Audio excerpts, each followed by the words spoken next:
माननीय विधायक श्री गणेश्वर बेहेरा राज्य में अवसरप्राप्त सरकारी कर्मचारी मान प्रति पुराना पेंशन नीति कार्यकारी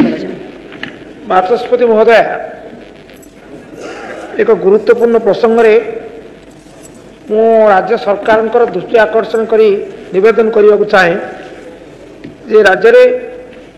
जो माने अवसरप्राप्त सरकारी कर्मचारी एप्रिल 1 2004 पर जो माने अवसर नहीं से नुआ पेंशन नीति लागू करा प्रति एवं जो से बहु आर्थिक क्षतिर सम्मुखीन होती कारण से दाबी आमको पुराना पेंशन नीति लागू करा जाऊ नुआ पेंशन नीति रे समस्या टी कौन समस्या है पेंशन जो निश्चय मिल से निश्चितता ना एक दुई रे एतिरे आपको 10 भाग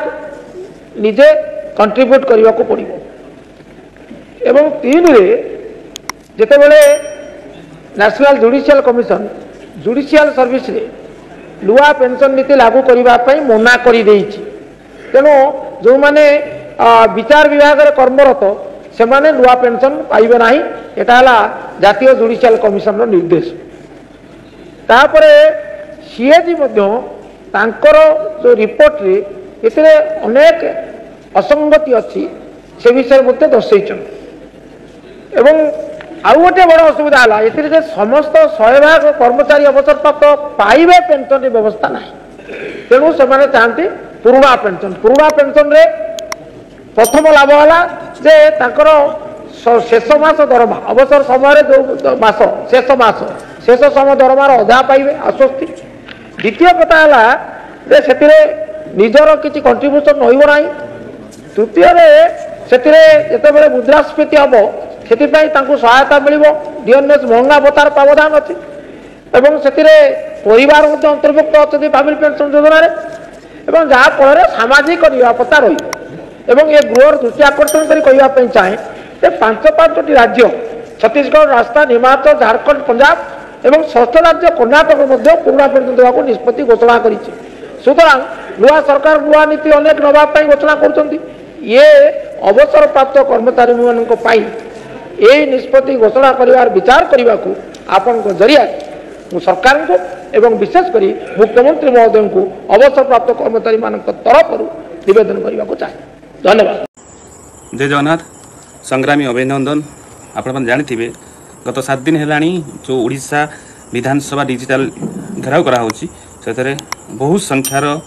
कर्मचारी मैंने पार्टिसिपेट कर विभिन्न प्रसंग में राज्य सरकार को घेरुचे आम सोशल मीडिया रे टैग करुचे कमेंट करुचे एवं जो प्रोसेस थिला पूरा